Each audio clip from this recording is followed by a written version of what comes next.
Olá a todos, começamos o programa Ponto de Vista. Eu recebo aqui a capitã Larissa Omena, psicóloga aqui.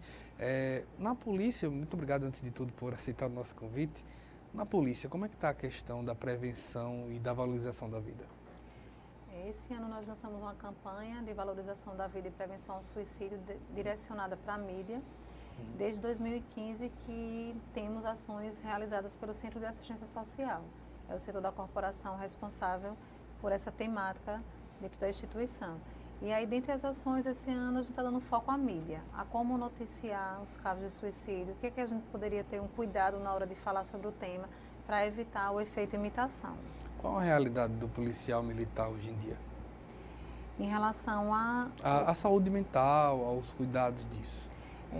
Nós temos, na verdade, visto que o crescimento do adoecimento mental está se dando em toda a sociedade. Né? A gente tem visto um crescente, né, de casos de suicídio em adolescentes, em idosos e outros profissionais, e o policial faz parte dessa comunidade. Né? Na nossa instituição temos o diferencial da questão do estresse do trabalho e do acesso à arma de fogo, que nos torna também mais vulneráveis. Então, a gente tem trabalhado sempre nesse viés da prevenção. Nós temos uma equipe de psicólogos e assistentes sociais que trabalham em várias áreas, sempre tentando prevenir esse adoecimento. Quando se faz esse trabalho, por exemplo, até quando se dá uma notícia de um suicídio como um todo, independente disso, o jornalista antigamente, ele simplesmente não noticiava, simplesmente não tocava no assunto. Era comum você ver a notícia de um suicídio sair como tipo, foi encontrado morto. Não se tocava nada. Depois de um tempo, alguém começou-se a falar que era necessário falar, mas também começou-se a falar da forma incorreta. Qual a recomendação, capitã? Isso.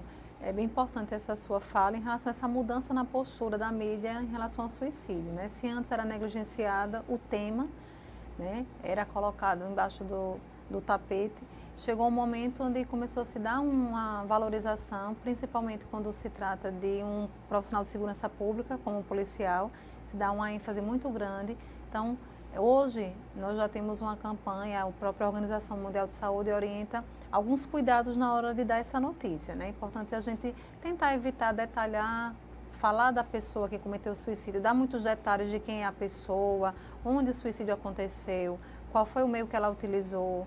Né? Esses detalhes eles não vão ajudar na prevenção. Quando a Organização Mundial de Saúde e as campanhas lançaram esse slogan, suicídio, é importante falar, né? É preciso falar. Na verdade, a gente falava em falar de prevenção, falar em saúde mental, falar de que é possível prevenir e não falar de casos específicos de suicídio. Importante não dar um glamour a isso. Não dar um glamour.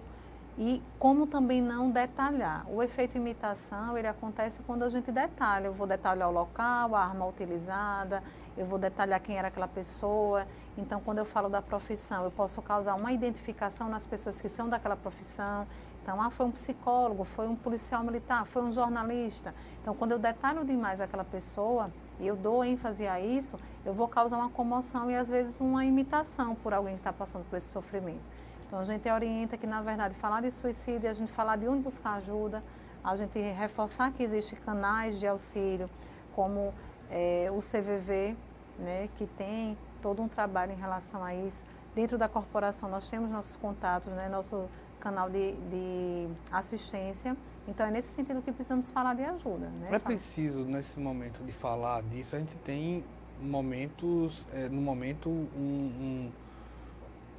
uma previsão de que a doença mental, depressão é a principal dela nesse sentido, vai aumentar, tem aumentado, e isso daí poderia ser uma causa, um fator para um aumento do suicídio. É possível reparar nas pessoas ao lado, seja familiar, seja colegas de trabalho, quando eles apresentam um quadro assim? Isso, é importante a gente também desmistificar que o suicídio só está relacionado a uma depressão, né? Como sendo um fenômeno bem complexo, ele tem diversas causas. Mas é sim possível a gente começar a perceber sinais daquelas pessoas que estão próximas. Então, o primeiro sinal é a mudança de comportamento. A gente não pode falar, a pessoa está mais calada, mas será que ele já era calado? né? Eu gosto de comentar quando a gente orienta, né? A gente forma os nossos multiplicadores, que não é o fato de uma pessoa ser reservada que ela precisa ser cuidada, que ela está com a depressão. Na verdade, o que vai demonstrar é a mudança de comportamento. Se eu sou calado e de repente estou mais agitado, se eu sou falante e agora não estou mais tendo esse comportamento, eu começo a me isolar. Então, o primeiro indício é essa mudança, é quando eu deixo de fazer aquilo que eu fazia antes. Eu já não faço uma atividade física, eu já não saio para conversar com os amigos, eu já não fico em casa com a minha família. Então, essa mudança de atitude é que pode indicar que um alerta quanto à questão de qualquer tipo de adoecimento, né? Algumas pessoas, sim, elas falam diretamente sobre a questão e o desejo de morrer, né? E aí a gente pensa que é incomum, mas é bastante comum a ideação, né? O pensamento de que de repente a morte resolveria algum problema. Então, quem está próximo, quem está ali do dia a dia, que vai ter condições de reparar. Então, é bom a gente estar atento a essas mudanças. Ainda nesse campo, muito se fala muitas vezes, o familiar. Mas existe, como a gente está falando também dessa prevenção dentro de uma corporação, dentro do ambiente de trabalho, é possível identificar algum tipo de compromisso social e identificar uma pessoa que deixou de se relacionar, deixou de se ter vínculos, alguma coisa nesse sentido? Isso, a gente faz lá uma formação de multiplicadores dentro das unidades, através de palestras, capacitações e cursos, para que a própria tropa, no dia a dia do trabalho, ela possa identificar e ter algum conhecimento sobre a saúde mental. E aí, na verdade, a gente percebe que perceber uma mudança de comportamento é mais fácil de perceber, agora é saber o que fazer. Então, o caminho, o segredo da gente ter esse cuidado é saber o que fazer depois que eu percebo. E é isso que a gente tem massificado com a nossa tropa. O que é preciso saber fazer? No caso da nossa corporação, né, e aí serve também para outros serviços, é a gente pensar que temos o compromisso de buscar ajuda. Se eu percebo no meu colega de trabalho uma mudança de comportamento, eu não posso simplesmente achar que não é problema meu. Então, a gente conversa, essa frase é falada nas nossas palestras, na nossa capacitação. O meu companheiro é problema meu, é a minha família também, já que a corporação é a nossa família, né, nossa segunda família. Então, é que aqueles policiais se sintam responsáveis pelos colegas. E aí eles procuram ajuda dentro do centro de assistência, no hospital da corporação também tem uma equipe para acolher, né, equipe de psicólogos. Então a gente vai dando os caminhos. Nós temos telefones que eles podem pedir ajuda, e-mail, através do sistema da corporação interno, né, que cada policial tem a sua senha, ele pode pedir ajuda de forma anônima, de forma encaminhada. Então a gente vai abrindo o leque de acesso, né, dar esse acesso ao tratamento. E aí os colegas têm feito muito isso, a gente recebe ligações, recebemos e-mails, WhatsApp, né, de colegas indicando outros colegas, né, para que a gente possa dar essa assistência. Quando a gente sempre tem divulgado que tem o Centro de Valorização da Vida, o CVV, qual o papel do CVV? O Centro de Valorização da Vida, ele é uma instituição, né, nacional, né, acredito que até que tem funcionamento em todos os estados, e é um atendimento 24 horas via telefone, né? O CVV, ele é como vai você, né? Uhum. Então, ele é um atendimento telefônico, onde se liga para esse número e se tem um apoio via telefone. É uma pessoa que é capacitada para dar um acolhimento pelo telefone. Então, é um serviço de acolhimento. Ele não é um tratamento, não é um local que faz psicoterapia, nem nenhum desses serviços. Mas é um serviço que está em todos os estados para dar esse primeiro acolhimento às pessoas que estão em sofrimento. Existe, por acaso, alguma profissão ou profissões mais propensas a um suicídio, a entrar num quadro desse? Quando vamos para a literatura, a gente vê a referência muito grande à área da medicina, à área da agricultura, da agronomia, que o que é que elas têm em comum? É o acesso ao meio. Na verdade, o acesso ao meio de cometer o suicídio é que torna um profissional vulnerável. O policial militar, ele não vinha sendo tratado como um profissional vulnerável, né? A gente não encontrava na literatura referência a ele, né, como um profissional em risco. Mas isso acontecia porque não tínhamos pesquisas sobre a polícia, né? Há 5 anos, mais ou menos 5 anos, as polícias têm se aberto para falar sobre o suicídio e abrir os seus números para a comunidade acadêmica, tanto interna quanto externa. E aí hoje a gente pode dizer que o profissional de segurança pública, o policial civil, o policial militar, eles são profissionais de risco, porque além da rotina exaustiva, eles têm também o acesso ao meio de cometer. Então, isso torna eles bem vulneráveis. Nesse ano, o ministro da Justiça, Sérgio Moro, colocou no pacote anticrime o fator de que um agente de segurança pública possa não ter um excludente de ilicitude se tiver sob forte emoção, sobre uma surpresa muito grande. Forte emoção, em muitos casos, você pode ter um policial que esteja abalado. No caso disso, é recomendado, de alguma maneira, algum tipo de afastamento desse policial, em um caso de uma tristeza muito grande, um caso de um estresse muito grande, de uma ansiedade muito grande? Isso. Quando a gente fala do caminho para ter esse cuidado, o primeiro passo é um profissional da área de saúde mental, ou psicólogo ou psiquiatra, faz a avaliação da condição daquele policial em estar na ativa. E aí a gente dá orientação à unidade se ele tem condições de retornar para o serviço. Né? Tratando do serviço policial militar e das ocorrências que eles vivenciam no dia a dia, né? Os policiais de rua, nós temos um programa específico quanto a isso que já prevê que todo policial que se envolve numa ocorrência crítica, com resultado morte, né, que dispara arma de fogo, ele seja assistido pela corporação, para evitar que lá na frente essa situação venha eclodir de uma outra forma de agressividade, né, de uma perda de juízo. Né? A gente sabe que em muitos casos isso daí também funciona também como alguns canos de escape. Alguns entram até em alcoolismo. Isso também preocupa? Isso. Na literatura relacionada ao suicídio, o alcoolismo é uma das características que deixam qualquer pessoa vulnerável. Né?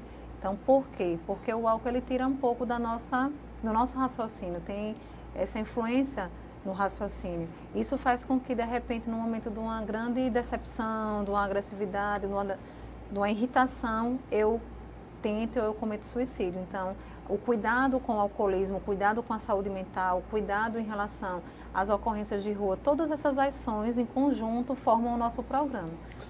Foi elaborada uma cartilha, inclusive, nesse sentido. Isso, nós temos essa cartilha que foi lançada, né, no mês passado. Ela é direcionada aos comandantes, aos familiares e também aos policiais, né, onde a gente explica, por exemplo, esses sinais que devemos observar, sinais visuais, sinais de comportamento, e também direciona o que fazer, o que é que o policial pode fazer, o que é que o familiar pode fazer e o que é que o comandante deve fazer. Né? O que é que o nosso superior, enquanto nosso gestor, ele deve fazer para garantir esse cuidado. Você falou logo no início da entrevista que muitas vezes a gente pensa que é só a depressão. Que outros problemas podem decorrer no sentido disso? Na questão da saúde mental, a gente vê muitas vezes um transtorno bipolar, né, que é um transtorno crônico e que a gente não tem de fácil percepção, né? Até para um diagnóstico de um transtorno bipolar é complicado. Tem um transtorno de personalidade mesmo, tem uma área que é a personalidade borderline, que é, né, de conhecimento mais da gente da saúde mental, mas que é um tipo de personalidade que tem a propensão a cometer o suicídio. Então, como a gente normalmente foca na depressão, eu tenho mais ou menos aquela percepção, aquela pessoa desanimada, aquela pessoa que está triste. Então, quando acontece um suicídio numa pessoa que está num quadro diferenciado, a gente, por que isso aconteceu? Então, a gente sabendo que o adoecimento mental, ele se expressa de diversas formas. Por isso que a gente sempre fala na mudança de atitude, não só na questão de estar triste. Nem sempre aquela pessoa que tomou uma decisão, ela vai estar triste. Outro alerta que a gente coloca na nossa cartilha, né? Fiquem atentos a pessoas que falaram que queriam morrer e, de repente, elas parecem tão felizes, tão decididas, tão falantes. Então, essa mudança de atitude é um alerta. Né? Certo. Capitã Larissa Lima, eu quero agradecer muito por todas as orientações. A gente vai continuar falando sobre o tema, depois a gente vai falar aqui com a Helenédia, aqui também da Polícia Militar. A gente volta já.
queria poder falar com você.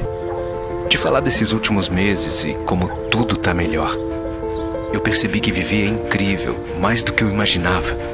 Ser pai era um sonho e você me permitiu presenciar o nascimento da minha filha. Foi lindo. Pintei o quarto dela exatamente como imaginei. Antes de você, eu tinha medo de não conseguir estar presente quando esse momento chegasse. Queria te contar que, por sua causa, eu pude viver tudo isso. Provavelmente outras pessoas por aí querem te falar muita coisa também. Acho que você teria orgulho. Não só por mim, mas por ter feito algo tão nobre por pessoas que nunca viu. Eu só queria dizer obrigado. Obrigado por me dar mais tempo com a minha família. Obrigado pela sua doação de sangue. Doe sangue regularmente. Tem sempre alguém precisando de você. Procure o Hemocentro mais próximo e seja um doador.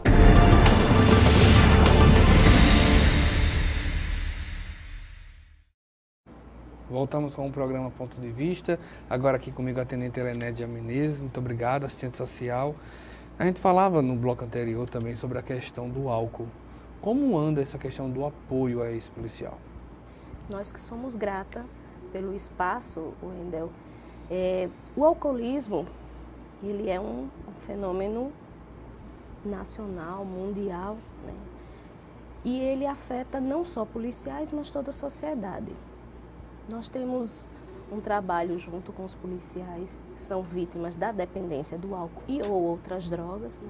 Em que trabalhamos semanalmente com eles em um grupo de prevenção, né? Um grupo de prevenção de recaídas, e também aqueles que precisam de internação, a gente também recorre às unidades do Estado, né? E aí a gente tem a parceria com a Secretaria de Prevenção, onde as fazendas acolhedoras, elas nos dão suporte. Tenente, o alcoolismo em si, ele é cultural? O que leva uma pessoa ao alcoolismo? É cultural? É químico? É hepático? É psicológico? O que é que faz o alcoolismo? Nós temos, a literatura nos diz que tanto temos predisposição genética, quanto também cultural, né? E aí você não nasce alcoólatra, você termina se tornando alcoólatra.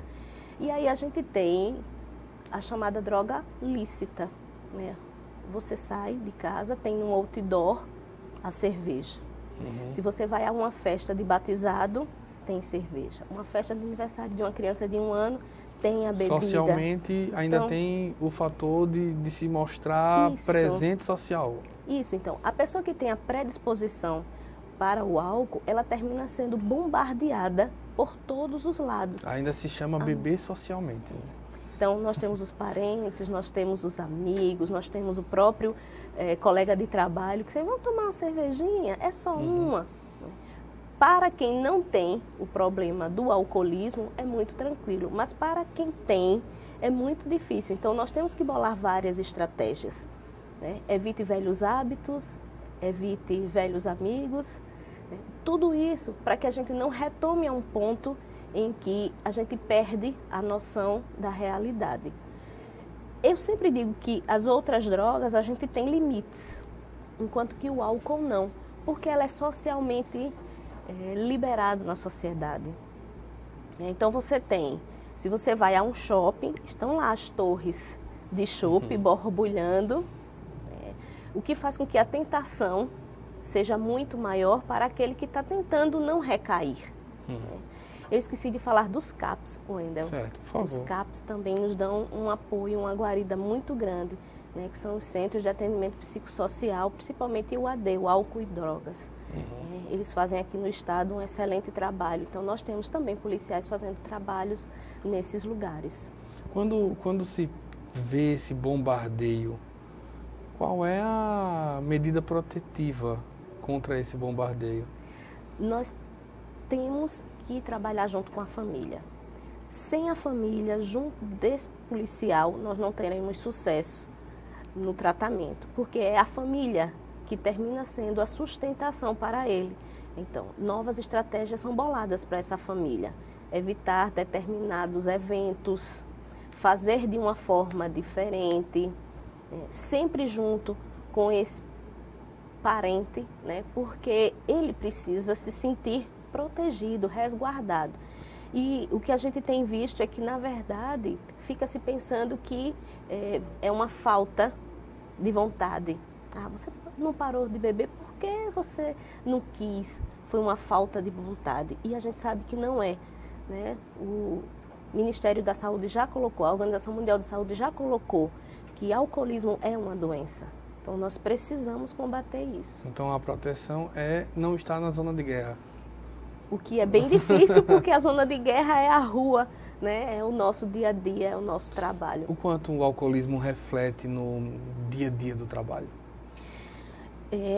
Como a capitã Larissa tinha falado, nós temos uma singularidade que é trabalhar com arma de fogo, né? Então, trabalhar com os reflexos alterados por conta do álcool é um risco muito grande.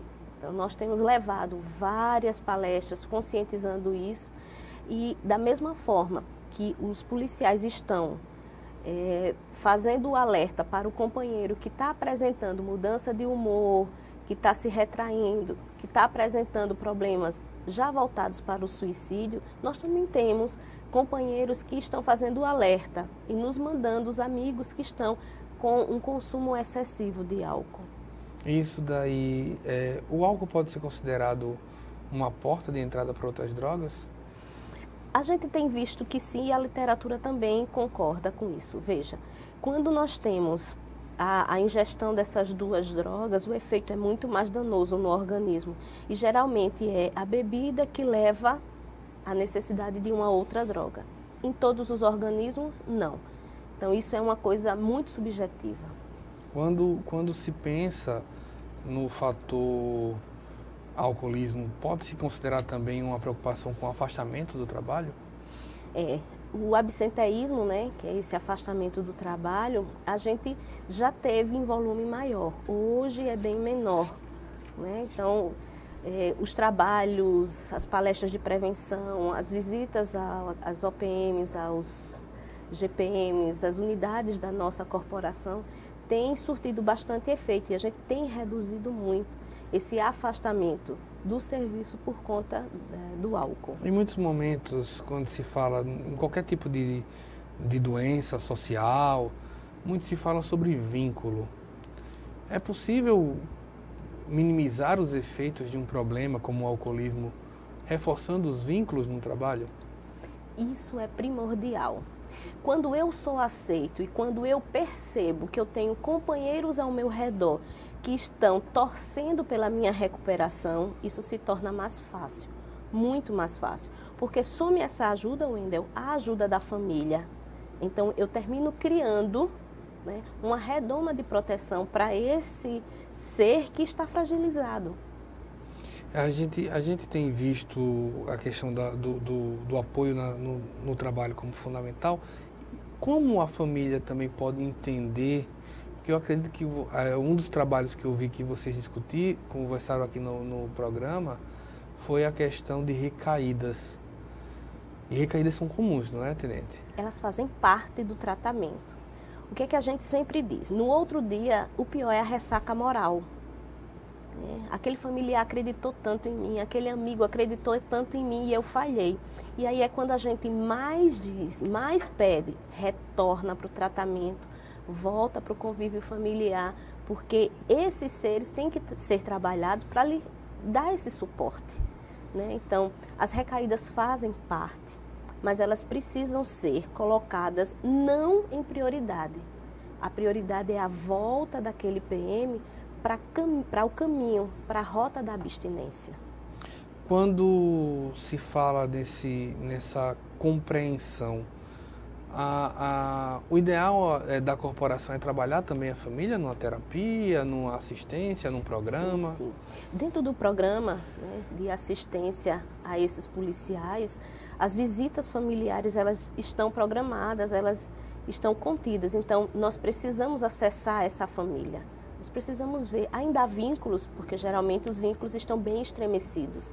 né? Então, precisamos resgatar esses vínculos, fortalecê-los. Esse policial precisa desse apoio. Essa família é a base, é a estrutura que ele tem. E muitas vezes o álcool ele funciona como um desarticulador disso. E a gente precisa refazer tudo isso para que ele tenha onde se apoiar. A gente vê nesse sentido também, é possível prevenir para que uma pessoa não entre no alcoolismo? E aí a gente tem algumas brincadeiras que ninguém percebe, mas que no futuro elas despontam como o grande gatilho. Então, a criança de braço ainda, o pai coloca o dedo na cerveja e passa na boca da criança. Ou a criança tem 6, 7, 8 anos e o pai diz, vai comprar a minha cerveja. Então, evitar isso, porque se aquele organismo tiver uma predisposição ou ele foi estimulado à ingestão de bebida, esse organismo ele pode ultrapassar e ter realmente problemas com o alcoolismo no futuro. Então, uma das formas de prevenção é já trabalhar a conscientização de pai para filho. E logo no início, criança, nada, nem senta na mesa com a bebida, não pede para a criança ir comprar, né, a bebida nos bares, nas vendas. Por quê? Porque você vai estar fazendo com que aquilo seja uma coisa muito normal e natural. Pois bem. Muito obrigado, Tenente Elenésia. A gente agradece à Polícia Militar por todas essas informações. A gente vai para um breve intervalo, volta já.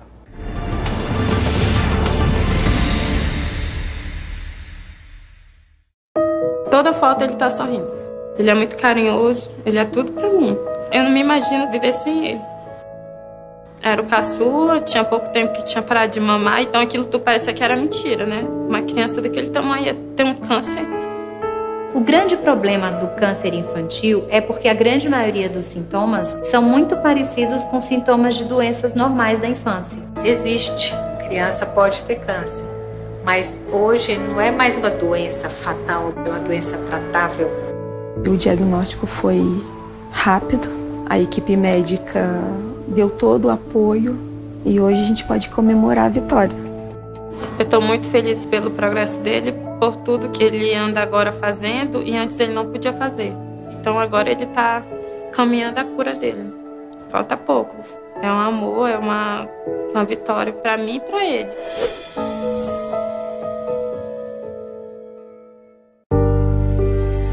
Minha filha deixou um vazio tão grande na família. Que só quem passou por isso na família ou próximo sabe como que é, né? Foi um dos momentos mais difíceis da minha vida.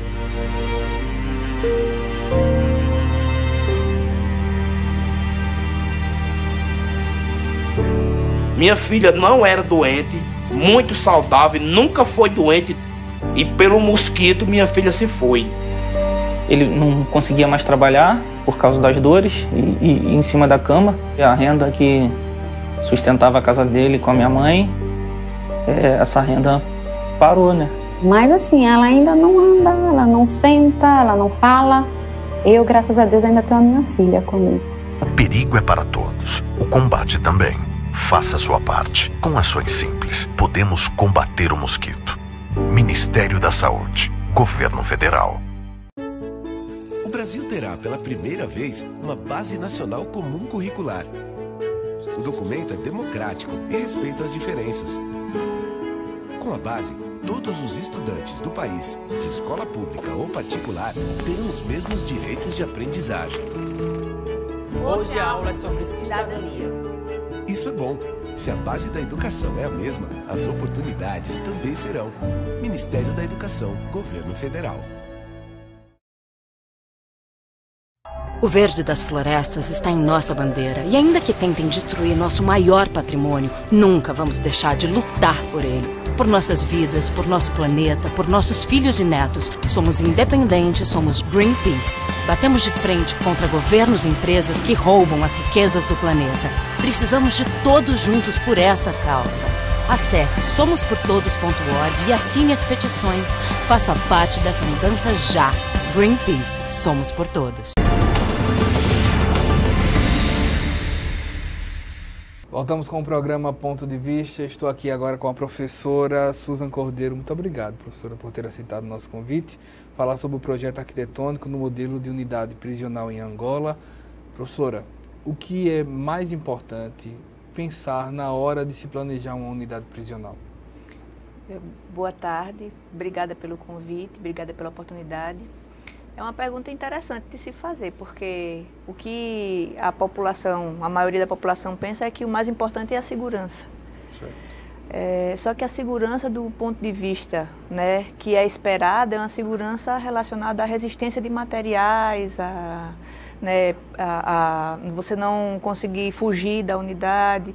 Mas esse tipo de segurança, ele potencializa a violência dentro da unidade, porque ele potencializa o estresse, a agressividade e os comportamentos decorrentes, né, dessas emoções. Então, a ideia é de se trabalhar com a segurança, mas uma segurança que também vise a saúde física e mental, como estratégia de segurança, não só a questão da segurança física antivandálica em si.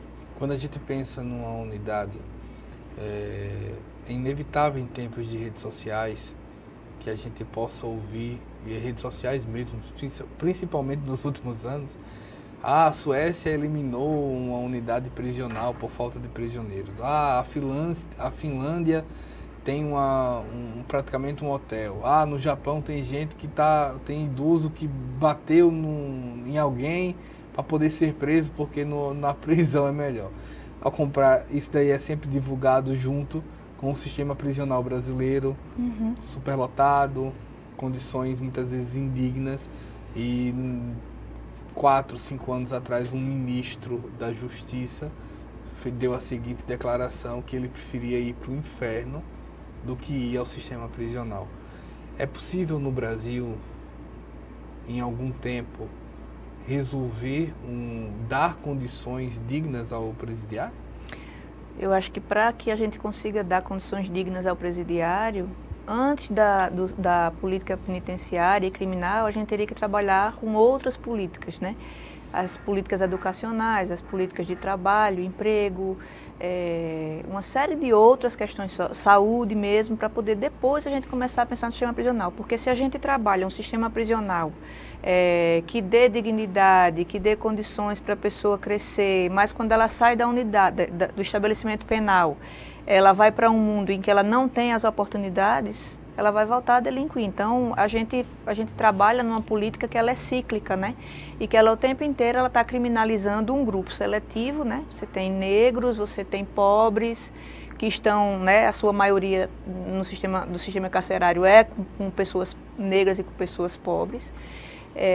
E que quando elas saem da unidade, cumprem a pena, elas chegam num país e numa realidade que já é indigna por si só, né? Então, se a gente não começar a trabalhar e entender que segurança pública, ela tem a ver com todas as outras políticas, né, que devem estar atendendo aos direitos constitucionais, nós não vamos conseguir resolver o sistema prisional. Nós temos já enviado ao Congresso um pacote anticrime, elaborado pelo ministro da Justiça, Sérgio Moro, e que para muitos analistas é um pacote que vai aumentar a população carcerária. Sem dúvida. Diante do estudo de projetos arquitetônicos, de melhor estrutura, como analisar esse projeto anticrime? Então, essa política anticrime, ela está recrudescendo, na verdade, né, a lei para que mais pessoas sejam presas. E aí existe agora concomitante a isso, uma discussão, um convênio, inclusive, com a UNB, para se elaborar projetos estabelecendo, né, não atendendo integralmente às regulamentações de direitos humanos, principalmente as regras de Mandela. Então, o próprio ministro Moro, ele anunciou há umas 2 semanas atrás que estavam fechando um convênio, o Departamento Penitenciário Nacional estava fechando um convênio com a UNB para a elaboração de projetos modelo, projetos de referência para doar para os estados, que custam em torno de 80 mil a vaga. Os projetos seriam projetos pré-fabricados. Nós temos pouquíssimas empresas de pré-fabricado no Brasil, então isso já reduz, né, a concorrência drasticamente. Para além disso, existe um projeto correndo, né, tramitando no Senado sobre privatização do sistema prisional. Sim. E esse projeto de privatização do sistema prisional, ele tem agora cooperação com o BNDES e com o BID. Então, haverá um edital que será geral do governo federal, com o fundo garantidor sendo apresentado pelo próprio BNDES, para que os estados se insiram nesse edital geral e privatizem os seus sistemas prisionais. Então, São Paulo, por exemplo, já está se antecipando a isso. Houve uma reunião no BNDES em janeiro sobre isso.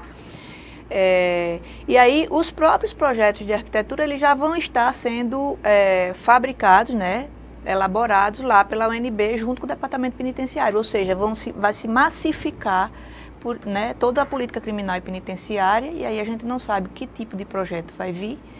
O que eu imagino, eu particularmente, é que o projeto ele vai vir, né, com essa visão opressora e repressora de segurança, que vai aumentar, né, por consequência, a violência dentro das unidades penais. A gente não tem condição de dar conta do déficit carcerário que existe hoje no país, e com o aumento da população carcerária. Chega-se a ter um número sobre esse déficit? Mais de 300 mil.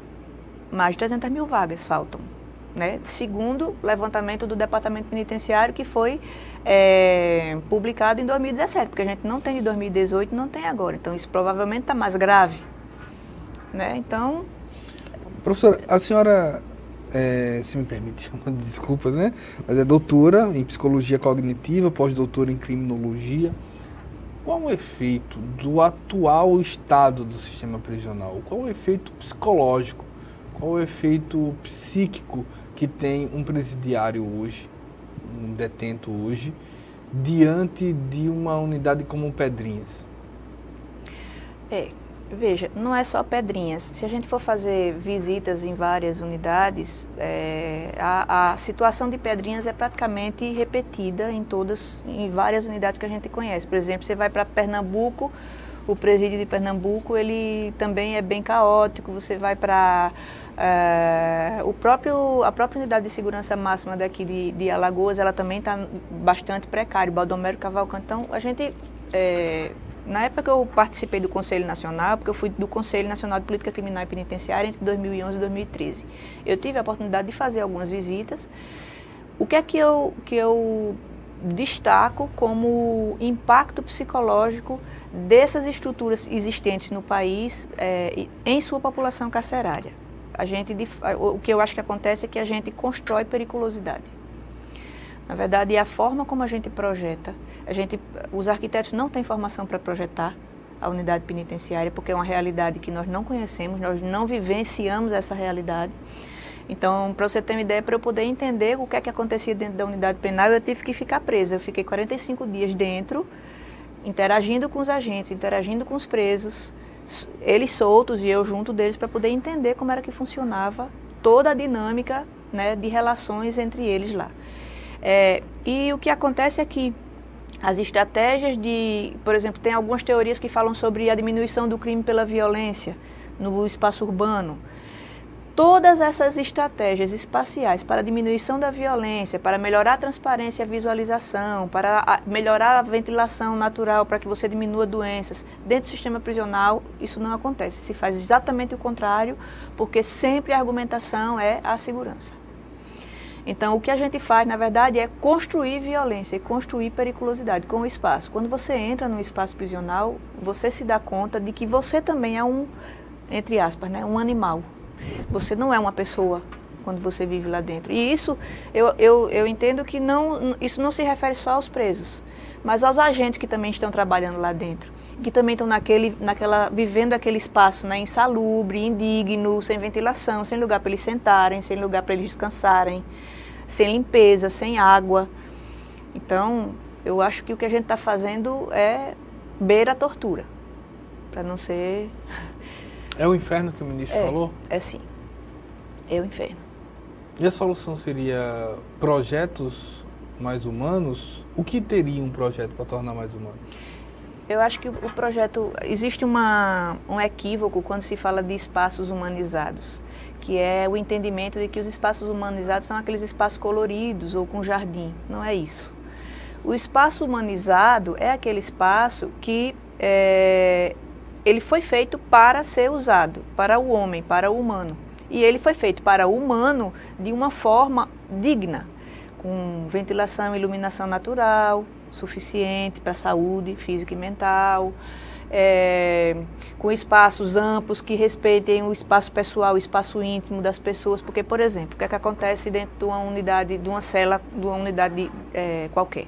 Quando a gente vai visitar as unidades, o layout da cela sempre é para caber a maior quantidade de pessoas dentro da cela. Então você tem beliche, triliche, e aí as camas são em paralelo e a pessoa está deitada na cama, e de manhã, quando elas levantam, tem 80 centímetros de distância entre uma cama e outra. E elas levantam quase que se abraçando uma na outra. Só isso, essa distância entre camas, esse layout paralelo, já é, por si só, um elemento, um fator de estresse e de agressividade, de aumento da agressividade. Porque na hora que você levanta, você automaticamente está invadindo o espaço pessoal e o íntimo da pessoa que está na cama da frente. Então, trabalhar a arquitetura humanizada é você trabalhar levando em consideração esses aspectos e projetando de forma a que você minimize os momentos de potencial agressividade. Doutora, nós estamos num momento do Brasil específico que é comum você ver nas redes sociais principalmente, mas você vai ver em qualquer lugar da esfera da sociedade, pessoas com o seguinte discurso: para que gastar com o presidiário, para que humanizar, para que dar condições, para que dar condições humanas, para que tem que prender todo mundo mesmo, não tem que ter audiência de custódia, não pode fazer... Como analisar, nesse sentido, propostas melhores de encarceramento, de ressocialização, diante de uma opinião pública que, em parte, é avessa a qualquer tipo de humanidade com o preso? Veja, a sociedade ela está, digamos assim, encurralada, né, com a violência. A gente ouve, né, relatos de pessoas, a gente também está vulnerável quando anda nas ruas, até quando a gente está em casa mesmo. E aí é natural que a população se sinta revoltada com esse tipo de coisa e que queira uma vingança, né? E aí o sistema prisional ele atende muito bem isso, é a vingança social. Ainda que se diga que não tem, que existe uma impunidade muito grande, a gente sabe que existe uma punitividade muito grande. O problema é que a população que está presa é selecionada, né? Ela é um grupo específico. A gente não vê, por exemplo, pessoas com dinheiro, pouquíssimas são presas, pouquíssimas estão ali dentro da unidade penal. E quando estão na unidade penal e você entra numa unidade penal, elas estão separadas da grande parte da população que está em uma localidade mais insalubre.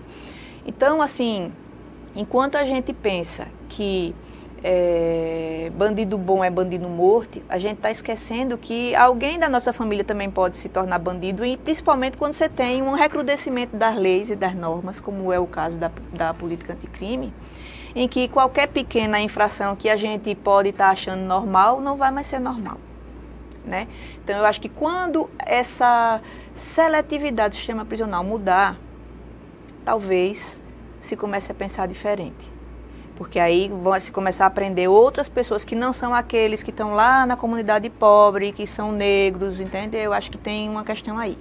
Agora, eu acho o seguinte, que o sistema prisional ele é uma consequência de um fracasso, de uma ineficácia de políticas sociais. E aí políticas sociais entenda não como a bolsa, a família, não. Políticas sociais de uma forma mais ampla, na educação, política de saúde, sabe? Eu acho que a ineficácia disso tudo é que gera um sistema prisional do jeito que a gente tem. Quando a gente está dentro do sistema prisional, é como se a gente estivesse observando lá a sociedade em caricatura, sabe? É como se as coisas que você observa de uma forma um pouco mais sutil da sociedade, ali dentro elas estão nuas e cruas e você enxerga o nariz grande, o olho grande, a boca grande da sociedade ali. Eu não vejo diferença entre aquela população e a população que eu, por exemplo, encontro quando eu estou no trânsito.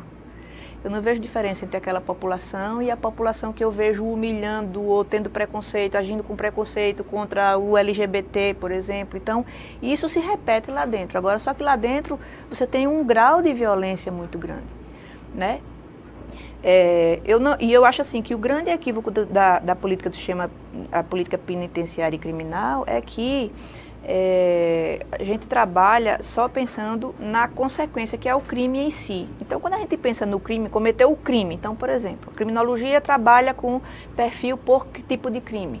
Quando a gente pensa que a gente vai trabalhar pelo crime, cometer um crime a gente prende, isola e vamos trabalhar lá dentro, você está deixando de pensar qual foi a causa que fez a pessoa cometer o crime. Tem pessoas que são de fato perigosas e violentas e tem pessoas que não. Tem pessoas que se tornaram violentas a partir das relações dentro do sistema prisional. Tem pessoas que cometeram crimes passionais. Tem pessoas que se envolveram com pessoas erradas e que não cometeram um crime, mas que estão inocentemente lá. E eu encontrei várias pessoas que eram inocentes e que estavam há 1 ano, 2 anos esperando julgamento. Então tem todo tipo de relação lá. Eu acho que a gente pensa muito mais no crime como o fator, né? E dali para frente a gente vai trabalhar o sistema prisional. Quando a gente precisa trabalhar as causas. Quais são as causas? A falta de educação é uma causa, a falta de escolaridade é uma causa, o abandono do pai é uma causa, e por aí vai, né? Você tem várias outras causas que levam a pessoa a cometer crimes. Professora Susan Cordeiro, a gente está indo para o nosso intervalo. A gente vai para um breve intervalo, volta já a um programa Ponto de Vista.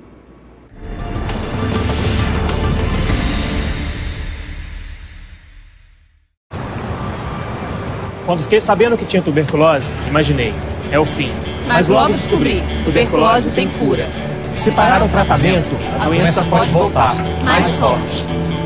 Família, amigos, profissionais de saúde, todos juntos contra a tuberculose. É bom saber que eu não estou sozinho.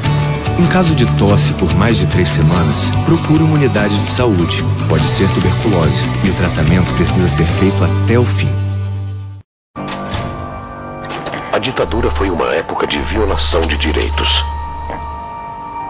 E muitos dos documentos que contavam os detalhes sobre os crimes cometidos foram censurados, escondidos ou destruídos. Hoje, muitos deles estão disponíveis no site bnmdigital.mpf.mp.br. Acesse, pesquise e não deixe a história desaparecer, muito menos se repetir.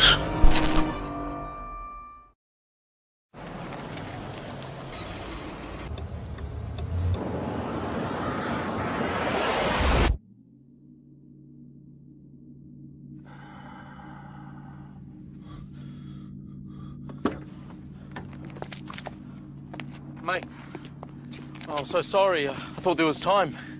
He's just pulled out. I don't have time to stop. Well, come on, mate. It was a simple mistake. I don't know if I was going a bit slower. Please. I've got my boy in the back.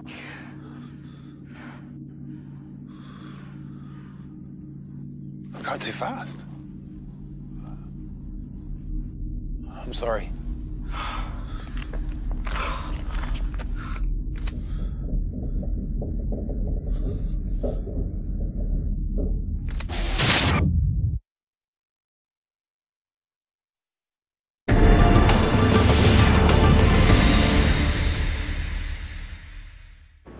Estamos com um programa Ponto de Vista. Estou aqui com a professora Susan Cordeiro. Professora, fosse convidada a um projeto em Angola. Como surgiu esse convite? Eu sempre apresento muitos trabalhos fora, né? Dou conferências. Então, o pessoal de Angola entrou em contato comigo porque tinha gostado das ideias que eu trabalhava voltadas para direitos humanos e humanização. E aí eles me pediram para ir para lá, para Angola, para elaborar uma política junto com o pessoal da engenharia, elaborar uma política e fazer um projeto piloto. Que eles depois tem fotos e podemos mostrar também. Sim. Então eu fui em Angola, e aí quando eu cheguei em Angola, o sistema prisional na época estava todo sucateado, porque com as guerras, né, civis que aconteceram, eles tinham muito escombro, muita ruína. Então eles estavam... O projeto? Então eles estavam refazendo algumas, e aí essa unidade é uma unidade que fica a 600 quilômetros de Luanda, em Damba. A província é de Damba e o lugar é Malange, é uma cidade. E aí, quando eu cheguei lá para ver, foi tão interessante porque era uma fazenda, todas as casas estavam em ruínas, eles tinham 1000 presos e os presos estavam presos em barracas. Então... quase que por vontade própria. Por vontade própria, exatamente. E eu achei muito interessante aquilo. Por que eles estavam ali presos em barracas, né? Eles podiam ir embora a qualquer momento e não tinha nada que prendesse eles lá. E aí eu fui conversando com eles e depois eu fui passeando pela cidade e conversando com os proprietários de pequenos comércios. E aí eu descobri que a cidade surgiu a partir do presídio. O presídio foi instalado e aí, quando o presídio foi instalado, as famílias dos presos começaram a se mudar para as proximidades do presídio. Isso acontece até aqui no Brasil também, a gente já tem pesquisa já comprovando isso. E aí a cidade começou a surgir, a se consolidar a partir do presídio. Então o presídio é quem produz a comida orgânica e com a pecuária e com a agricultura. Eles vendem para a cidade e a cidade subsiste a partir do que é produzido pelo sistema prisional. Então, a gente fez uma parte do projeto que era revitalizando as casas, ainda com aquela arquitetura portuguesa deles, para a gente não quebrar nessa questão da cultura daquela população.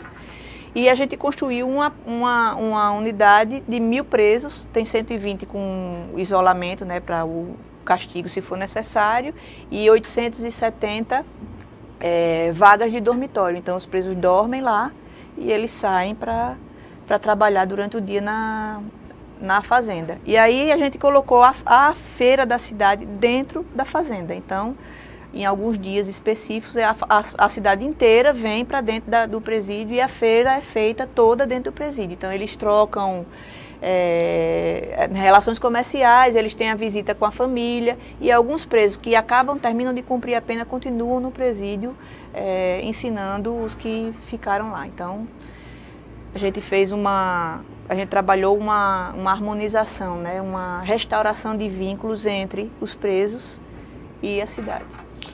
Isso daí é possível, em algum grau, ser aplicado no Brasil? Sim, é possível. Inclusive, a gente está agora aqui em Alagoas tentando fazer isso junto com o Tribunal de Justiça e com a SERES.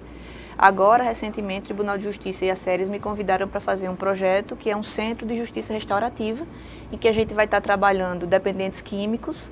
Então, a gente vai tirando dependentes químicos do sistema prisional, trabalha a abstinência e a cura deles, a desintoxicação deles, e depois a gente vai começar a trabalhar com restauração de vínculos com as famílias, para que depois a gente veja como é que vai ser encaminhado para a sociedade.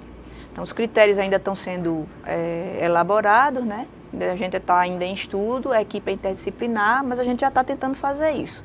Hoje, uma das acusações que mais acontecem quando se fala do sistema prisional é que em muitos presídios há um governo paralelo das facções criminosas. PCC, Comando Vermelho e até outros que estão surgindo. Essa realidade é possível ser combatida de maneira pensada, planejada? Veja, eu acho que o Brasil, ele perdeu muito tempo sem planejamento para o sistema prisional. Então, eu ainda acredito que há formas de a gente trabalhar, mas isso vai ser um trabalho muito longo, porque nós perdemos muitas boas oportunidades. Por exemplo, as penitenciárias federais, elas foram construídas, né, em regiões do país, em regiões distintas do país, para que se fragmentasse o crime organizado que estava se consolidando. O que aconteceu? Eles começaram a pactuar, né, redes de atuação e o crime organizado estourou no país inteiro. Né? Então, assim, as estratégias que são tomadas, elas são estratégias que não pensam os efeitos colaterais para cada uma das coisas que vai ser proposta. Então, quando você propõe uma coisa, você tem que esperar 5 ou 6 efeitos colaterais para aquilo que você está propondo. E eu acho que o país nunca fez isso, pelo menos no sentido do sistema prisional. Enquanto não se fizer isso e não se pensar que formas de tomar atitudes aleatórias. Exatamente, que vem com o governo A, governo B, governo C, sem uma estratégia que seja, né, linear, que seja... Eu acho que é muito complicado. Parece que vai continuar sendo, né? Não tem Parece. nenhum sinal. Aparentemente, sim. Privatizar, a gente tem experiências em Alagoas. Temos São Paulo querendo. A gente, para finalizar o programa, privatizar pode ser uma solução? Não acredito. Não acredito que privatizar vai ser uma solução. Eu conheço algumas unidades privatizadas, inclusive a de Minas, né, de Minas Gerais, a de Ribeirão das Neves. Eu fui aqui na de Craíbas para ver como era. Inclusive, a gente fez uma pesquisa pelo Instituto de Pesquisa Econômica Aplicada para fazer um estudo comparativo entre o público e o privado. Nós continuamos observando que existem relações que são relações de corrupção continuam do mesmo jeito. Por exemplo, na unidade de Craíbas não tem escola funcionando, só tinha uma oficina funcionando. E aí quem fiscaliza? Na de Minas Gerais, por exemplo, você tem um órgão fiscalizador que é fora do Estado. Você tem o Estado como fiscal e tem uma outra empresa contratada para fiscalizar, para verificar. Então, eu acho assim que isso vai aprimorando e tecnologizando de alguma forma a verificação e o atendimento, mas na prática isso eu não tenho verificado grandes diferenças. O que o presídio de Ribeirão das Neves faz é cumprir a lei de execução penal, ponto. Ele cumpre a lei de execução penal. O de Craíbas não cumpre a lei de execução penal. E os outros de cogestão, porque tem PPP e cogestão. A de Craíbas é cogestão. As outras unidades de cogestão que eu visitei, elas também não cumprem a lei de execução penal. Hoje, a única unidade que eu verifiquei que cumpre a lei de execução penal é a de Ribeirão das Neves, das privadas. E por quê? Aí por várias razões, né? A gente não tem como averiguar. E também não tem como a gente dizer que é melhor privatizar, porque a gente só tem uma coisa, acontecendo. Só tem uma GPA lá. Então, difícil. Eu não acredito, na privatização. Professora, muito obrigado pelas informações. Eu que agradeço. A gente agradece também a você pela audiência e espero uma próxima oportunidade. Até mais.